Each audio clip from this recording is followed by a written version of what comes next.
রাসূল পাঠাইছেন আল্লাহর হেদায়েত বুঝাইয়া দেওয়ার জন্য, হেদায়েত কইরা দেওয়ার জন্য যদি রাসূল পাঠাইতেন তাহলে আবু লাহাব কোনোদিন বেঈমান হইয়া মরতে পারতো না, আবু তালিব কোনোদিন বেঈমান হইয়া মরতে পারতো না, ইব্রাহিম আলাইহিস সালামের বাবা আজর কোনোদিন বেঈমান হইয়া মরতে পারতো না, নূহ আলাইহিস সালামের ছেলে কেনান কোনোদিন বেঈমান হইয়া মরতে পারতো না, হেদায়েতের মালিক যদি নবী হইতেন।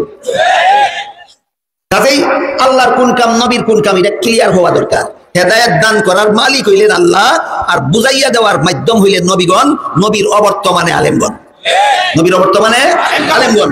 এই কথাটা বুঝলে পরে সাদের কুফুরি বক্তৃতারা বোঝা সহজ হবে। সাদ এক বক্তৃতায় বলে আল্লাহ যদি হেদায়েতের মালিক হইতেন তাইলে নবী পাঠাইতেন না।